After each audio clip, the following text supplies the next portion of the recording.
mesmo na minha ficção, assim, acaba... Eu não sei o quanto disso é escolha, funciona dessa maneira. Eu preciso ancorar numa coisa real, assim, e em volta dela e criando uma ficção, situações e tal. No caso dessa do Ingá, calhou de ser o Ingá e de o Ingá ser aqui, assim, era a referência de pré-história que eu tinha mais verdadeira, assim, entendeu? Não sei se provavelmente se relaciona com o fato de eu ser daqui, porque era isso que fazia com que a minha relação com essa história, com esse lugar, tal, fosse mais sólida, assim, e eu tivesse esse ponto de apoio para em torno dele criar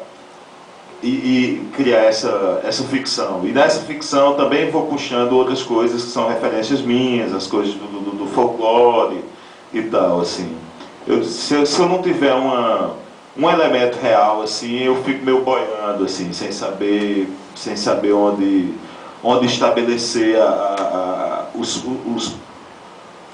pontos mais fortes da história, assim. Eu fico, mesmo que eu pegue esse elemento que é real e transforme ele em outra coisa, sabe?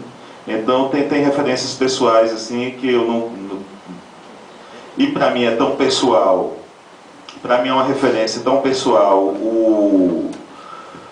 sei lá, as histórias que meu avô contava da Caipora, como o livro que eu tinha lido sobre a Pedra do Ingá, como as memórias que eu tinha dos quadrinhos do Conan. Enfim, para mim são coisas... São as minhas referências, são essas, e não sei exatamente se uma tem mais peso, é mais importante do que a outra, assim, mas eu preciso desses elementos que são meus para conseguir construir uma história minimamente convincente, assim, para mim mesmo, sabe? Mas eu não sei se não tinha uma preocupação, assim, de, sei lá, ufanista, de, eu vou colocar a Pedra do Ingá porque é uma coisa da minha terra, assim, não tem essa preocupação não, sabe? Eu acho pouco o que eu penso, um pouco o Chico falou, assim, não sei nem se é tão proposital, quer dizer, o que eu tinha dito antes, eu ajo de uma forma muito passional. Eu ajo sempre, sempre me cerco do que eu gosto e como eu gosto, entendeu?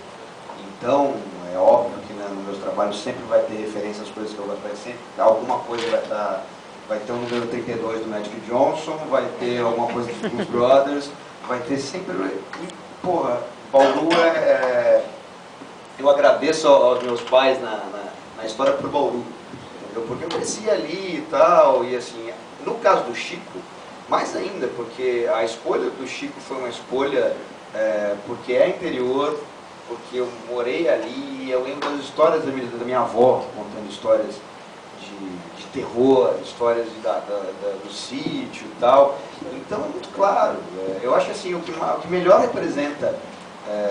a minha história não é uma história tão emocionante quanto Laços, né? Mas assim, a página que os meninos estão lendo e desenhando, aquilo foi a minha infância. Eram os meus gibis, fora a cópia, o gibi que eu fiz, mas eram os meus gibis, e desenhando. Aquela cena podia ser, em vez de ser o Zé Lelé e o Chico, podia ser eu e meu primo Gabriel. Assim, a gente desenhando e tal. A diferença é que tem uma televisão ligada ali, assim, televisão, pá, música, e isso não tinha ali e tal, porque... Então, não é proposital, como o Chico falou, mas é muito do que a gente está acostumado. Por exemplo, na Monstros, eu queria fazer uma história de monstros japoneses. Por quê? Porque eu adorava o Spectrum Man quando era moleque. Monstros japoneses mal feitos são maravilhosos, né? Então eu queria fazer uma história disso. E quando eu vou fazer a história, eu decido fazer de Santos. Por quê? Porque é a cidade que eu ia quando era moleque. Se eu fosse daqui, seria em João Pessoa. Porque